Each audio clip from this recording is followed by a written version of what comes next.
Hi everyone! I just thought I would do an update because we just got home from the doctor. And I know I haven't done one since I had Jonathan, so here he is if you haven't seen him. He's 2 months old now. 2 months and 3 days old. Here he is. Say hello, guys. Hello, guys. And so the doctor visit today went well. The doctor said that he looks really good and that he's standing up really good. When he tries to put him on his feet, he tightens his legs up and stands really well. So he said that that probably he'll develop his gross motor skills pretty quickly, it seems like. And so that was good. He said he's really strong. And when he put him on his belly, Jonathan kind of got his knees up underneath his belly, which the doctor said was a good thing. That not all 2-month-olds are there yet, but that he'll probably develop those gross motor skills quickly, like crawling and stuff like that. So that's exciting. You're doing good. And let's see, he's in the 83rd percentile for height and the 43rd for weight. So Dr. Shepard said that it's nothing to worry about, that his weight is at 43% because he's gained 5 pounds since he's been born, so he feels like that's really good. And if he's anything like Andrew was just tall and really, really skinny for most of his life. So anyway, maybe he'll be like Andrew. I'm glad that he's kind of higher up in the height percentile though, because I was so worried that he'd be short like me, so that'd be a bummer for a boy. But anyway, Jonathan is really fun. He's smiling a lot now. He'll smile. He started smiling a few weeks ago.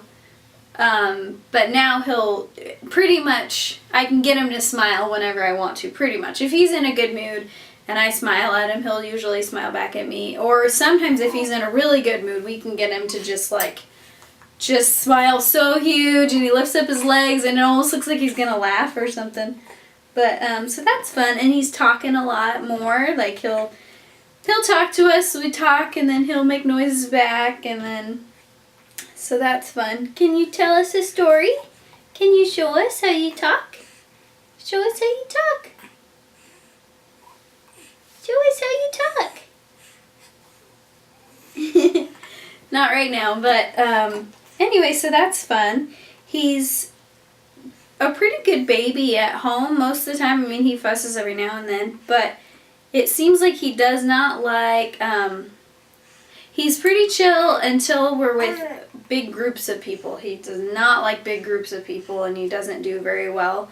And so at first I thought it was just coincidence. I was like, man, that's such a bummer that every time we're around family and friends, he's in a grumpy mood. But then it became apparent that it's not a coincidence. It's definitely, because now it's getting a little bit worse, where if we're in a big group and everyone's wanting to hold him and stuff, he gets pretty distressed pretty quickly, and then he gets pretty worked up. And so I don't know if there's anyone, yeah, does it make you sad to think about it?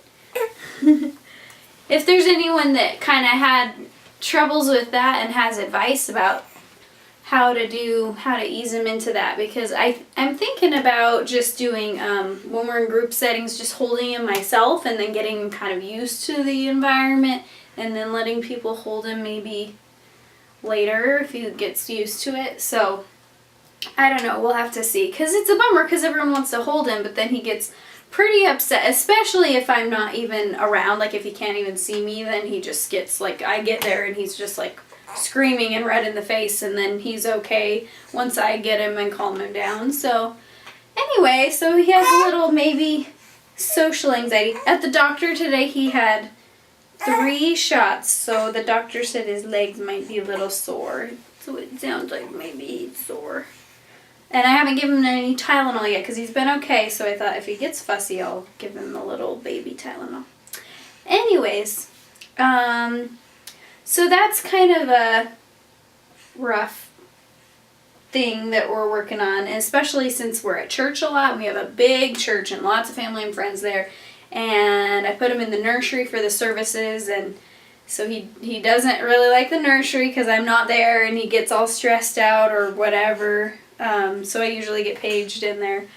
But anyway, so if there's any suggestions about like separation anxiety or social anxiety, I'm not sure exactly what it is, but I don't feel like it's a paranoia thing on my part, because it's pretty obvious that at home he acts a certain way and he's pretty normal and chill, and then he's definitely different in big groups, or whenever we're at church it's kind of a big ordeal. So anyway, what else are you doing?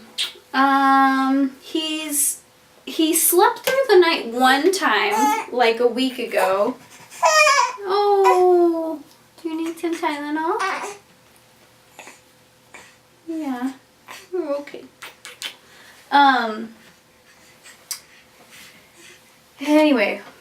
Oh, and I think that was just kind of a fluke thing. I don't know. I don't know why that night in particular. I'm going to go put him on his little... He likes to look at his little lion. I'm going to lay him down over here and see if he likes that.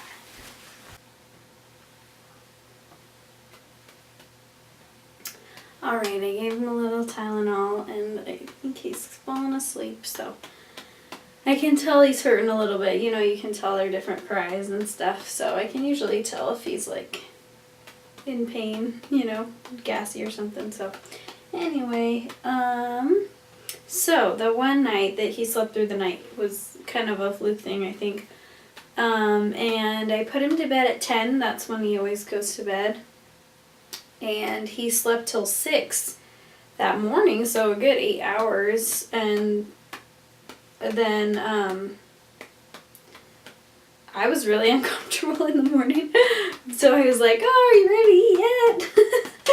But anyway, so that was exciting. And I think because I had been doing kind of just a feed on demand thing, and then I tried scheduling like when he eats exactly every 2.5 hours, whether he's sleeping or whatever, and that didn't work great either, because I think I was trying to feed him more often than he was hungry, and so then we were having troubles with eating. And anyway, I think really what it was is he just wasn't that hungry yet, and I was like, no, it's time to eat right now.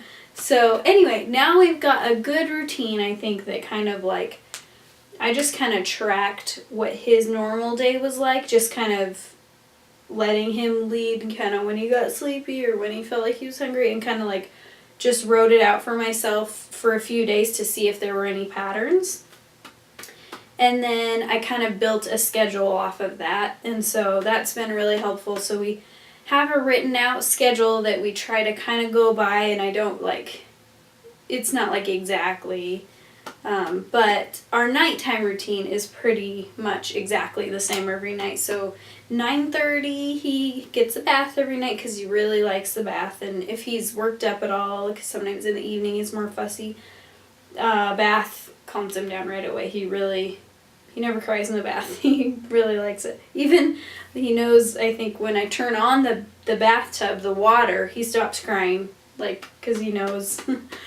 But anyway, so we have a bath, and then we come to his changing table, and I put lotion on him and give him a little baby massage, and then we put him in his jammies, and then we read a story in our rocking chair here. We have lots of little books, so we read a story, and then we go upstairs and he eats and we pray together, and then he goes to sleep, and that's usually about 10 or a little after 10 that he goes to sleep, and he goes to sleep really well, and I think it does help having the routine, you know, but even if he's not asleep at that time at 10 o'clock after he eats, I'll put him in his bassinet, and even if he's awake, he'll be okay in there, and I have the camera on him.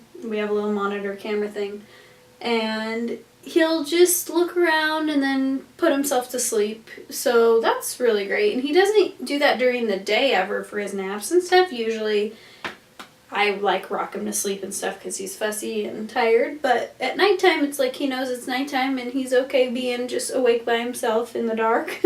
And then he'll just fall asleep. So that's nice. Anyway, so normally he wakes up like 3:30 to eat. And then sleeps through till the morning. But that one night, he just slept all the way through till 6. And that was the first night after I had started that schedule. And so I don't know if that helped, having more of a schedule, because he will sleep a lot during the day if I let him. And so before, when I was just doing the feed on demand thing, I would just let him sleep as long as he wanted to, or, there was really no rhyme or reason. And then as soon as I did the schedule thing where I'm actually like, if he slept for an hour and a half, then I wake him up and try to get him to wake up and play for a while. And so maybe that's helping. And he hasn't slept through the night since. He's still waking up once a night, but I'm liking the schedule. It's really nice. And pretty much, even if I don't get the times exactly right, I pretty much just do a routine of he sleeps and then eats and then he plays or is awake for a period of time, and then sleep, eat, play, sleep, eat, play. So that, he sleeps and then he wakes up and I feed him instead of feeding him and putting him to sleep, because I've heard that that's not a good habit to get into, because then they don't figure out how to fall asleep without that comfort or whatever. So, anyway, it's working out really well, and I'm so glad, because I was so stressed for a while figuring out, the scheduling thing was such a big, I didn't know how to do it, or nothing was working out, but I think we've gotten in a good routine now, so I'm happy about that, and I think he's happy too. It makes him happier, so. Anyways, so he's sleeping pretty well, he naps really well. He does get fussy before. He doesn't just fall asleep during the day when he's tired. He's tired, and I can tell because he's fussy and he wants me to carry him and help him fall asleep. So I don't know if that's a bad thing. We'll have to get over, but because he'll be playing and fussing and fussing. I'm like, what's wrong? And so I pick him up, and sometimes I'll just pick him right up, and he'll just pretty much right away he falls asleep. That's all he wanted, was just, he wants help going to sleep. So anyways, that's, pretty much it. We're going to try a road trip in a week. We'll see how that goes. We're going to Portland. My sister's getting married, so she's having a shower in Portland. And we have lots of family there that wants to see him, so we're going to attempt this road trip. And so I'm hoping this whole schedule we've got is probably going to get thrown off, and it'll be hopefully okay. Lots of big group settings for him to get stressed out, and so I'm a little stressed out about it, but it'll be good. I think it'll be fun. So anyways, so I'll try to do some more updates more regularly. I always say that, and I probably won't, but anyways, thanks for watching.